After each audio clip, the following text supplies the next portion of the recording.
मंडळी, ठरलं तर मग या मालिकेचा आजचा म्हणजेच 3 मेचा भाग तुम्ही ऐकत आहात, रविवारचा.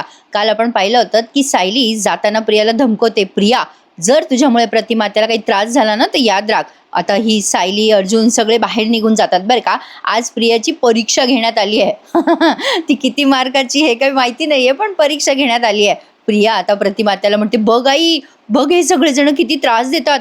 अगं आई, माझा दोष नाहीये ग या सगळ्या प्रकरणात. हे अर्जुन, सायलीच मला बदनाम करायचा प्रयत्न करतायत बघ. खरं सांगते ग आई मी. अगं पूर्णाजीला मी दिला होता काढा, पण त्या काढ्यामध्ये मी काहीच मिसळलेलं नव्हतं. मी खरं सांगते आई तुला. अगं मी तुला सिद्ध करून दाखवेल हे सगळं. परत मी जिंकेल बरं का सगळ्यांचं मन. प्रतिमा त्याला हिचं बोलणं ऐकून न ऐकल्यासारखं वाटत असतं. म्हणजे प्रतिमा त्या हिचं बोलणं ऐकतच नसतात. प्रतिमा त्या आता उठून उभे राहतात आणि म्हणतात, तन्वी मी जरा आत पडते, मला ॲसिडिटीचा त्रास होतोय. प्रिया म्हणते, मी तुझ्यासाठी गार दूध आणू का? प्रतिमा त्या म्हणतात, नकोय मला काही. हां, पण सायलीच्या मैत्रिणी येणार आहेत, त्या आल्या ना की जरा त्यांना पाठव गेस्ट रूममध्ये. तेवढ्यात जानकी आणि सखी दोघी येतात आणि म्हणतात, आम्ही आलोय. प्रिया म्हणते, ह्या कशाला आल्या आता? प्रतिमा त्या म्हणतात, काय ग तन्वी, घरी आलेल्या पाहुण्यांना असा प्रश्न विचारायचा असतो का? ही कुठली पद्धत आहे? जा तू स्टोरूममध्ये जा, आम्हाला गप्पा मारू दे. प्रिया म्हणते, ठीक आहे आई, पण तू तुझी काळजी घे हं. गप्पा मारत बसशील आणि तुझी तब्येत बिघडेल बरं का. आता जी जानकी आणि ती सखी दोघी जणी प्रतिमा त्याला नमस्कार करतात. आता लगेच जानकी आणि सखी म्हणतात, प्रिया तू जातेस ना? नाही म्हणजे तू गेल्याशिवाय आम्हाला व्यवस्थित गप्पा नाही मारता येणार. वेळ नाही ना मिळणार अगं गप्पा मारायला. प्रिया म्हणते, हां ठीक आहे. असं म्हणून प्रिया आता निघून जाते बरं का. मग जानकी आणि सखी दोघी जणी त्या प्लॅनबद्दल डिस्कस करतात प्रतिमात्याशी. आधी जानकी विचारते, प्रतिमात्या तुम्ही कशा आहात? तुम्हाला जे जे जाणवतं ना ते सगळं सांगितलंय बरं का सायलीने आम्हाला. प्रतिमात्या म्हणतात, हो तिने तुम्हाला फोन केला तेव्हा मी तिथेच होते. मग सखी म्हणते, तुमची भावना मी समजू शकते आत्या. माझी सुद्धा माझ्या आईच्या बाबतीत अशीच अवस्था झाली होती. मलाही प्रश्न पडला होता की माझी खरी आई आहे ती कोण आहे? म्हणजे जिच्याबद्दल मला पोट तिडकीने माया वाटत होती ना, तीच माझी खरी आई निघाली बघा. आणि जिला मी माझी आई समजत होते ना, ती माझी आई नव्हतीच कधी. जानकी पुढे म्हणते, हो मी सुद्धा लहानपणापासून माझ्या आईशिवायच वाढले. माझी आई जिवंत असून सुद्धा मी अनाथासारखीच वाढले. माझे नशीब वडिलांसारखं प्रेम करणारे मधुभाऊ माझ्या आयुष्यात आले. प्रतिमा त्या आपल्यावर जर कोणी मनापासून असं प्रेम करत असेल ना, ते आपल्याला जाणवतं. त्यासाठी असं वेगळं काही करावं नाही लागत. प्रतिमा त्या म्हणतात, पण अशी माया तन्वीला माझ्याबद्दल वाटत नाही ना मला तन्वीबद्दल. त्यामुळेच तर आज तिची परीक्षा घेण्याची वेळ आली आहे ना. जानकी म्हणते, त्यासाठीच आम्ही इथे आलो आहोत प्रतिमा त्या. आता आम्ही पूर्ण तयारीनिशी आलो आहोत. आता लवकरच सिद्ध होईलच की प्रियाला तुमच्याबद्दल काय वाटतंय आणि काय नाही ते. प्रतिमा त्या म्हणतात, तुम्ही तुमचं काम करालच, पण मलाही बघायचं आहे की या माझ्या मुलीला माझ्याबद्दल नेमकं वाटतंय तरी काय. प्रतिमा त्या आणि ह्या सगळ्या जणी आता सज्ज झाल्यात. आता तिला म्हणजे त्यांनी एक प्लॅन आखलाय बरं का प्रेक्षकांना. काल तुम्ही पाहिलंच असेल, तिथे आग लावली आहे, प्रतिमा त्या आगीमध्ये अडकल्यात असं त्यांनी भासवलंय प्रियाला. आणि प्रिया त्यांना वाचवायला जाते का ते बघितलंय. पण ना आता बघा काय काय होतं. आता अर्जुन आणि चैतन्याचं सीन दाखवलाय मध्येच. चैतन्य म्हणत असतो की अजूनही हा संतोष खोटंच बोलतोय. त्या संतोषला भेटायला आलेत ते तिथे पोलीस स्टेशनमध्ये, आणि पोलीस स्टेशनमध्येच यांचं बोलणं सुरू आहे. अर्जुन म्हणत असतो, या संतोषला बोलतं करायला करावं तरी काय, पण आज ना आपण एक एक्सपेरिमेंट करूयात ना चैतन्य. म्हणजे बघ, आज ना आपण संतोषला नेहमीसारखं इंटरोगेट नाही करायचं. दोघांनी सोबत पण आत नाही जायचं. हां, आधी तू जा आणि काही प्रश्न तू त्याला विचार, आणि नंतर मी जातो. म्हणजे तेच सगळे प्रश्न मी पण विचारतो. तो काय उत्तर देतो ना आपल्याला हे आपण टॅली करूयात, आणि त्यातून आपल्या हाताला काय लागतं ना नक्की ते बघूयात. चैतन्य म्हणतो, चल ब्रिलियंट आयडिया आहे हां अर्जुन. अर्जुन म्हणतो, तू जा आत, मी इथे थांबतो तोपर्यंत. पण इथे जरा करेक्शन आहे बरं का, जे चैतन्याने प्रश्न विचारले ते अर्जुनने नाही विचारले, वेगळे प्रश्न विचारलेत अर्जुनने. असो, वेळेवरती त्यांनी कदाचित प्लॅन चेंज केला असावा. चैतन्य आलाय आता संतोषला भेटायला तिथे जेलमध्ये. आता अर्जुन बाहेर बसलाय बरं का. संतोषला माहिती नाहीये अर्जुन आलाय. पण आता बघा, चैतन्य म्हणतो, संतोष तुला काही प्रश्न विचारायचे आहेत मला. संतोष म्हणतो, आणखीन काय काय विचारणार आहात तुम्ही मला? सांगितलंय ना तुम्हाला सगळं कोर्टामध्ये आणि कबूलही केलंय. चैतन्य म्हणतो, तरी पण अजून काही प्रश्नांची उत्तरं हवी आहेत आम्हाला. तू जेव्हा जयेश सोबत हल्ला केला तेव्हा तुझ्यासोबत कोण होतं? संतोष म्हणतो, कोणी कशाला हवंय माझ्यासोबत? हा खून मी एकट्यानेच केलाय. चैतन्य म्हणतो, जयेशच्या मोबाईलवर ना अर्जुनला काही कॉल आणि मेसेजेस गेलेत. तुला कसं कळलं? जयेश अर्जुनशी काय बोलणार होता? संतोष म्हणतो, मी जयेशच्या मोबाईलवर अर्जुन सरांचे आधीचे मेसेज वाचले होते, त्यामुळे अंदाज बांधलाय मी. आता चैतन्य त्याला विचारतो, काय रे, जयेशचा फोन तर लॉक्ड होता, आणि तुला कसं काय त्याचा पासवर्ड कळला? मग संतोष गडबडतो आणि म्हणतो, नाही नाही, तसे मी जास्ती नव्हते वाचले मेसेज, म्हणजे जयेशवर हल्ला करण्यापूर्वी मी अर्जुन सरांचं आणि जयेशचं बोलणं ऐकलं होतं, मग त्यावरून मी अंदाज पुन्हा बांधला. चैतन्य एवढंच बोलतो त्याला, ठीक आहे असं म्हणून निघून जातो बरं का. आता चैतन्य गेल्यावर अर्जुन येतो. आता साधं लॉजिक आहे.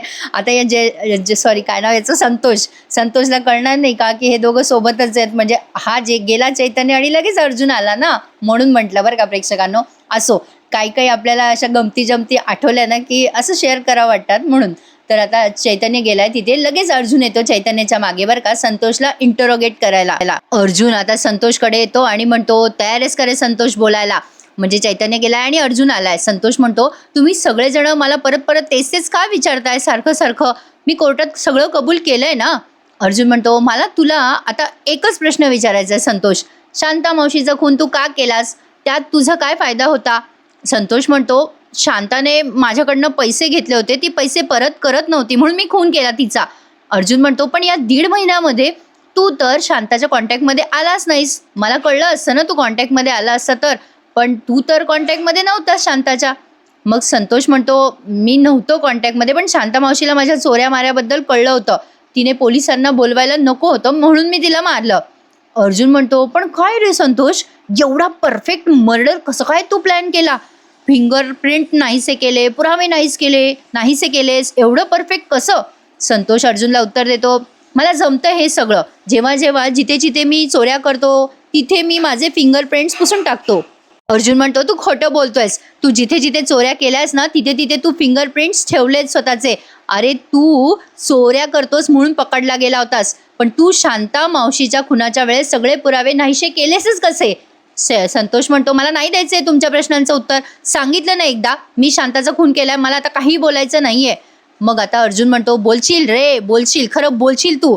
जेव्हा खरं बोलण्यात तुझा फायदा आहे ना, तुला कळेल ना, त्या दिवशी तू बरोबर उत्तर देशील संतोष. अर्जुन आता संतोषला एवढंच बोलतो आणि तिथून निघून जातो. आता पुढचा प्रोमो त्यांनी छान दाखवलाय बरं का मंडळी. पुढच्या प्रोमोत अर्जुन, सायली, सावंत, चैतन्य सगळे या संतोषच्या घरी गेलेत आणि संतोषचा जो विकनेसपणा आहे, म्हणजे त्याच्या बायकोचं हार्टचं ऑपरेशन करायचं आहे ना, तर तो विकनेसपणा आता या सगळ्यांना कळलाय बरं का. त्यामुळे संतोष नक्कीच बोलता होणार आणि पुढचा अटॅक म्हणजे प्रियाला अटक असा असणार आहे, असा एक अंदाज सांगते मी तुम्हाला. बघूयात आता पुढे काय घडतंय. आता अर्जुन त्या संतोषला एवढंच बोलतो आणि तिथून निघून जातो. तो आता चैतन्याला भेटतो बाहेर येऊन आणि चैतन्याला सांगतो संतोषने जे उत्तरं त्याला दिलेत त्या बाबतीत. अर्जुन आधी चैतन्याला विचारतो, तुला त्याने काय उत्तरं दिली तुझ्या प्रश्नांची? मग चैतन्य अर्जुनला ते सांगतो जे आपल्याला ऐकवलेलं नाहीये, नुसतं आता ढंचिक म्युझिक ऐकवलंय. मग आता ह्या दोघांमध्ये थोडंसं ते प्रश्न उत्तराचं डिस्कशन होतं, तेवढंच आपल्याला ऐकवलं नाहीये. मग चैतन्य म्हणतो, तो ना उत्तरं देताना ना गडबडतोय अर्जुन, तुला काय वाटतंय? अर्जुन म्हणतो, तो मला जे काही सांगत होतं ते मलाही पटण्यासारखं वाटतच नव्हतं चैतन्य. म्हणजे ते फिंगरप्रिंट्स त्याने मिटवले, काय केलं, म्हणजे खरं कारण तर आपल्याला माहितीच आहे. संतोषला बोलतं करण्यासाठी आपल्याला संतोषच्या बायकोला भेटावं लागेल रे जाऊन. तेवढ्यात अर्जुनला कोणाचा तरी फोन आलाय, इन्स्पेक्टर सावंतचा फोन आलाय बहुतेक. अर्जुन त्यांचा फोन रिसीव्ह करतो आणि म्हणतो, हां बोला इन्स्पेक्टर. ओके, अच्छा ओके, फॅन्टॅस्टिक असं म्हणून त्याने फोन ठेवलाय. चैतन्य म्हणतो, कोणाचा रे फोन होता? अर्जुन म्हणतो, अरे सावंतचाच फोन होता. ते सांगतायत की खुनाच्या वेळेला CCTV कॅमेरामध्ये या प्रियाची गाडी दिसली म्हणे. आता चैतन्य म्हणतो, वा यार, परफेक्ट पुरावा आहे. अर्जुन म्हणतो, नाही रे, पण त्या प्रियाने तिची पाटी काढून ठेवली होती ना नंबरची, त्यामुळे आपल्याला प्रूव्ह नाही करता येणार की ती गाडी प्रियाची होती. चैतन्य म्हणतो, यार कसली हुशार पोरगी आहे रे ही. अर्जुन म्हणतो, अरे पण ॲटलिस्ट आपला संशय तर खरा निघाला, या प्रकरणाशी प्रिया कनेक्टेड आहे. अर्जुनला तेवढ्याच सायलीचा पुन्हा फोन आलाय. अर्जुन म्हणतो, हां सायली, ओके, हो मी पोहोचतोच आहे, बाय असं म्हणून तो चैतन्याला सांगतो, अरे चैतन्य, सायलीचा फोन होता, मला जावं लागेल मंदिरात अभिषेकासाठी, चल लवकर, उशीर होतोय. चैतन्य आणि अर्जुन आता निघालेत तिथून पोलीस स्टेशनमधनं आणि आता जानकी आणि सखीने त्यांचा प्लॅन एक्झिक्यूट केलाय बरं का मंडळी. आणि आज मैपतचा पण सीन दाखवलाय त्यांनी. अर्जुन सायलीला भेटतो, दोघे गाडीमध्ये भेटलेत. सायली अर्जुनला म्हणते, आजचा अभिषेक मनासारखा झाला नाही आईंच्या, म्हणजे अभिषेक काही आपल्याला दाखवला नाही बरं का, झाला तो अभिषेक. सायलीच्या बोलण्यावरनं कळतंय. अर्जुन म्हणतो, आय होप सगळं तिच्या मनासारखं आता झालं असावं, म्हणजे कल्पनाताईंच्या. सायलीला तेवढ्यात व्हिडिओ कॉल आलाय जानकी आणि सखीचा. सखीने आणि जानकीने तिथे व्हिडिओ कॉल सुरू ठेवलाय बरं का, म्हणजे प्रिया जे वागतीये, जे यांचा प्लॅन सुरू आहे तो सगळा सायलीला दिसावा म्हणून. सायली मुद्दाम तिथे हजर नाहीये, म्हणजे प्रियाला लगेच डाऊट येईल ना की सायलीने हे सगळं मुद्दाम केलंय, म्हणजे सायली पण जाऊ शकते ना बाबा जीव वाचवायला प्रतिमा आत्याचा, अशी एक्सेट्रा एक्सेट्रा बरीच कारणं आहेत. आता मोठ्याने या आगाजा करायला लागतात, फोन व्हिडिओ कॉलवर ठेवतात आणि प्रियाला आवाज देतात, प्रिया प्रिया लवकर ये प्रिया. आता प्रिया धावतच येते आणि म्हणते काय झालं काय झालं, एवढ्याने का ओरडताय तुम्ही. सखी म्हणते अगं कुठे होतीस प्रिया, अगं बघ गेस्ट रूम मध्ये केवढा धूर येतोय, अगं आग लागली आतमध्ये. जानकी म्हणते अगं तुझी आई आहे ना आतमध्ये, जा तुझ्या आईला वाचवायला जा. प्रिया म्हणत असते काय आई आतमध्ये, अगं नाही नाही नाही नाही, आई तर मग अशी हॉलमध्ये होती. सखी म्हणते अगं नाही आराम करायला त्या गेस्ट रूम मध्ये आल्या होत्या, अगं अचानक आम्हाला जळायचा वास आला आम्ही म्हणून इथे आलो ग. प्रिया म्हणत असे नाही नाही माझी आई काही आत नव्हती, ती बाहेरच होती, आई आत असणं शक्यच नाहीये, मी बाहेर बघून येते. प्रिया आता बाहेर पडायला लागते बरं का हॉलमध्ये, पण बाहेर आता तिला दिसत नाही प्रतिमा आत्या. मोठ्याने आता आवाज येतो आतमधून प्रतिमा आत्याचा, कोणी आहे का, आग लागली आहे इथे. मग जानकी म्हणते अगं बघ प्रतिमा आत्याचा आवाज येतोय आतून बघ. आता आतून प्रतिमा आत्याचं रेकॉर्डिंग ठेवलं असेल बरं का त्यांनी कदाचित, असं आपण आपला अंदाज लावू, तसं काही त्यांनी सांगितलेलं नाहीये. जानकी मोठ्याने म्हणते अरे बापरे आतमध्ये प्रतिमा आत्या आहेत. आता तिकडनं प्रतिमा आत्या बघतायत बरं का ही काय काय करते प्रिया. प्रिया म्हणते अरे देवा आता माझ्या आईला कोण वाचवणार. जानकी म्हणते कोण वाचवणार काय, कोण वाचवणार, अगं तू मुलगी आहेस ना त्यांची, जा आतमध्ये. प्रिया म्हणते नको नको नको मी नाही जात आतमध्ये, मला भीती वाटते ग, तू जा ना. जानकी म्हणते ए काय प्रिया. सखी म्हणते अगं ए आमची आई आहे का, अगं तुझी आई आहे ना, तुझं कर्तव्य आहे ना हे तुझ्या आईला वाचवण्याचं. प्रिया आधी विचारते आग कशी काय लागली पण. जानकी म्हणते अगं आग कशी लागली काय लागली त्याची तुला काय करायचं, शॉर्ट सर्किट झालं असेल काही झालं असेल, अगं आग कशी लागो पण तुझ्या आईला वाचवणं महत्वाचं आहे ना आधी, अगं जाग. या प्रियाचा हात धरून तिला आत लोटत असतात बरं का. प्रिया तेवढी मागे मागे सरकत असते, अगं नाही नाही नाही थांब मी फायर ब्रिगेडला फोन करते. जानकी म्हणत असते अगं तुझ्या आईला तर वाचव ना आधी. मग प्रिया म्हणते नाही नाही मी फायर एक्सटेन्शनचा नंबर आणते, मी शोधून काढते. सखी म्हणत असते अगं ए तुला वेळ कसा मिळतोय हे सगळं करायला, अगं जा तुझ्या आईला वाचव. प्रिया म्हणत असते नाही थांब थांब थांब मी अश्विनला फोन लावते. शेवटी ही सखी तिच्या हातातनं फोन हिसकवते बरं का आणि म्हणते ए कोणी फोन उचलणार नाहीये तुझा. आणि जानकी तिच्या कानाखाली मारते अरे आर्यानी ठरवलेलंच आहे प्रत्येक मालिकेतल्या हिरोईनला आणायचं आणि प्रियाच्या कानाखाली वाजवायचं. पण या प्रियाची सहन करायची कमाल आहे नाही, ती आता गालाला हात लावते आणि त्या जानकीवर ओरडते बरं का.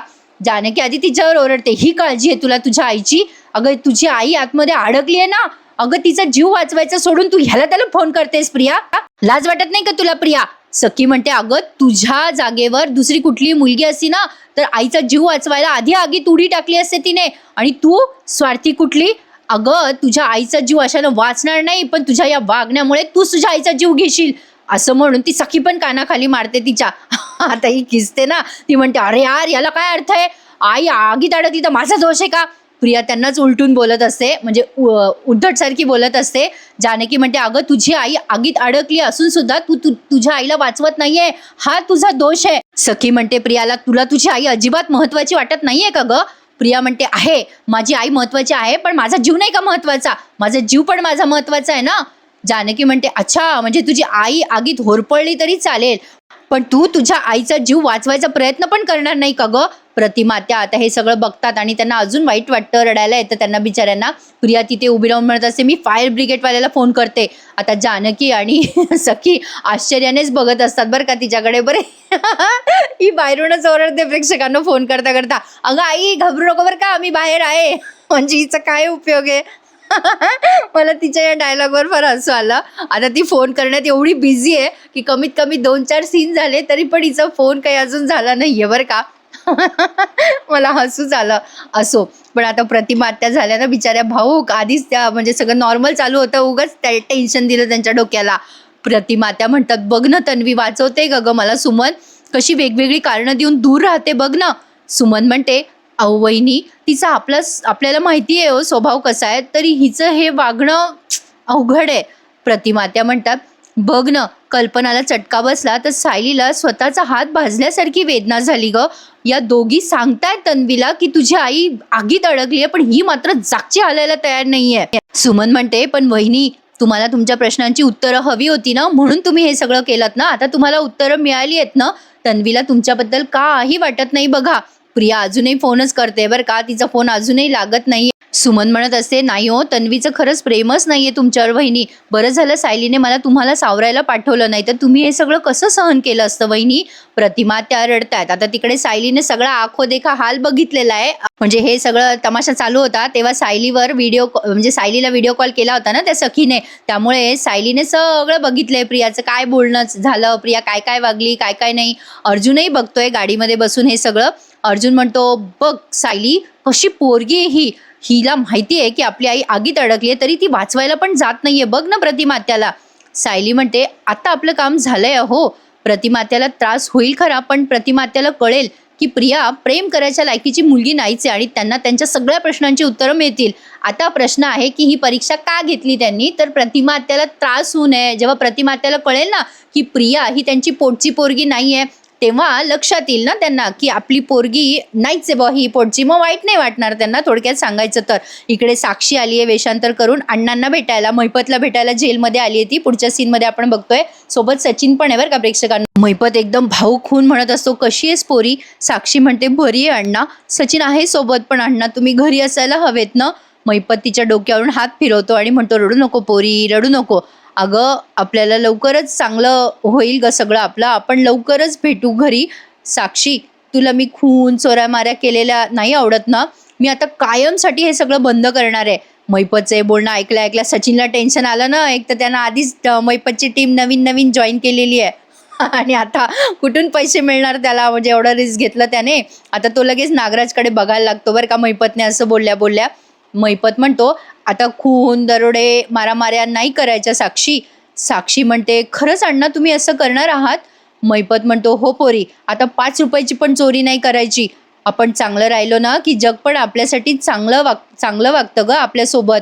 इथून सुटलो ना मी की तुमच्या दोघांचं लग्न लावून देईल मी. पण पोरी तुमच्या लग्न झाल्यावर या म्हाताऱ्याला ठेवताल ना घरात, कुठे जाणार ग मी नंतर. साक्षी म्हणते, असं का बोलताय अण्णा, आपल्या घरातली गुन्हेगारी मला कधीच आवडली नाही. मी बघते ना या सगळ्याचे परिणाम अण्णा, कसं आयुष्य जगतोय आपण.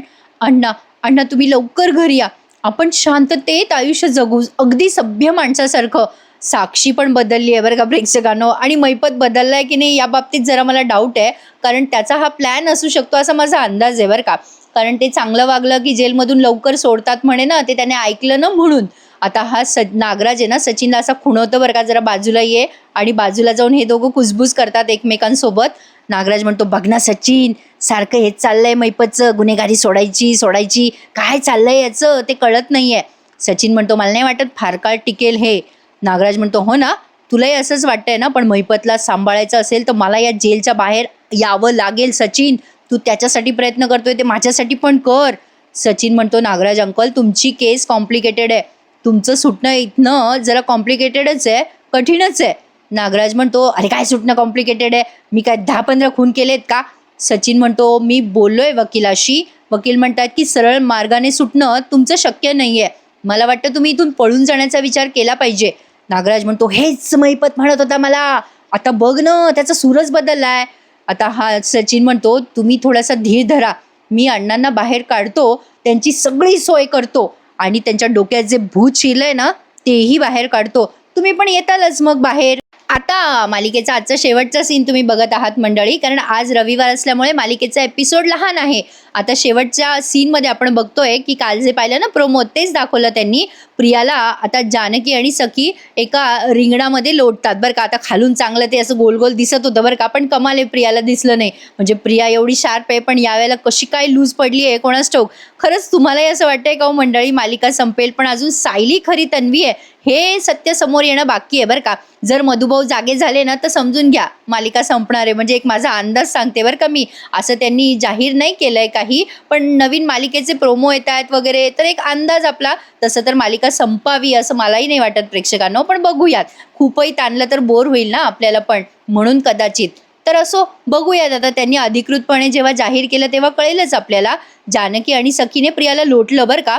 जानकीलाही ओरडते आणि म्हणते, काय ग कशाला लोटलं जानकी मला, एक तर मला टेन्शन आलंय, त्या धुरामुळे मला गेस्ट रूम पाशी जाता येत नाहीये, माझ्या आईला काही झालं तर काय करू मी. जानकी म्हणते, काही झालेलं नाहीये तुझ्या आईला, ती आगीमध्ये गेलीच नव्हती, म्हणजे आता तू आगीत अडकणार आहेस प्रिया.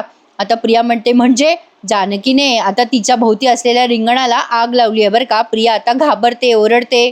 प्रिया ओरडत असताना तिथे सगळे येतात, सुभेदार अश्विन येतो, सायली येते, अर्जुन येतो आणि कल्पनाताई पण येतात बरं का. आणि सगळे तिच्या भोवती असे गोल गोल फिरायला लागतात. खाली ना त्यांनी सूचना दिली आहे बरं का की हे सगळं जे दृश्य आहे ना ते कॉम्प्युटर ग्राफिक्स दाखवण्यात आलं आहे आणि हे दृश्य सादरीकरण करताना कोणालाही हानी पोहोचवलेली नाहीये. प्रिया आता ओरडत असते, सोडा मला, काय करताय तुम्ही, वाचवा मला, वाचवा, असं म्हणून प्रिया मोठ्याने आरडाओरडा करत असते बरं का. आता आजचा हा एपिसोड त्यांनी इथेच संपवलाय. सायली, प्रतिमा त्या सगळे प्रियाकडे रागाने बघत असतात. आता ही खोटी आहे, खोटारडी म्हणून या घरात शिरली आहे, एवढंच एक सत्य आता समोर यायचं बाकी आहे बरं का प्रेक्षकांनो. आता ते येणाऱ्या भागांमध्ये आपल्याला दिसेलच. आजचा एपिसोड इथेच संपला, पण उद्याचा एपिसोड मस्त धमाकेदार आहे. पण उद्याचा एपिसोड लवकर येणार नाही, कारण उद्या तो 45 मिनिटाचा आहे ना, म्हणून. उद्या फायनली रविराज दिसले बाबा. ज्यांना ज्यांना आठवण येत होती ना रविराजांची, त्यांनी उद्याचा एपिसोड नक्की बघा.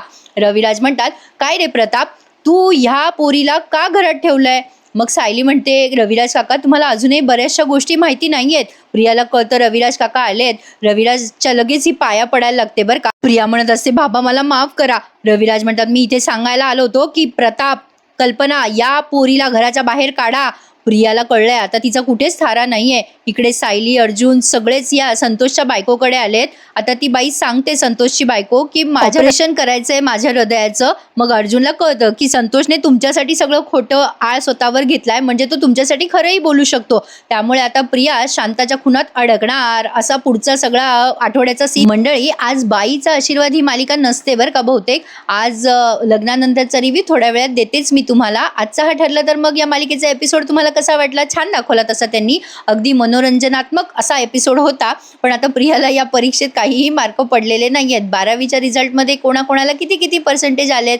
जर कोणाचा रिझल्ट लागला असेल, कोणी 12वीला असेल, तर कमेंटमध्ये नक्की सांगा. चला तर मग उद्या भेटूयात. आणि मंडळी, उद्याचा एपिसोड वेळेवर येणार नाही बरं का, त्यामुळे चॅनलला सबस्क्राईब करा, नोटिफिकेशन बेल ऑन करून ठेवा. एपिसोड आला की लगेच तो तुम्हाला मी देईलच. आजचा एपिसोड कसा वाटला कमेंटमध्ये नक्की कळवा. Happy Sunday to all of you. आज संडे स्पेशल काय आहे तुमच्याकडे. आमच्याकडे आज संडे स्पेशल आंब्याचा रस आहे बरं का, आणि कुरडाया. काल परवा केल्या ना मी, त्याच कुरडाया.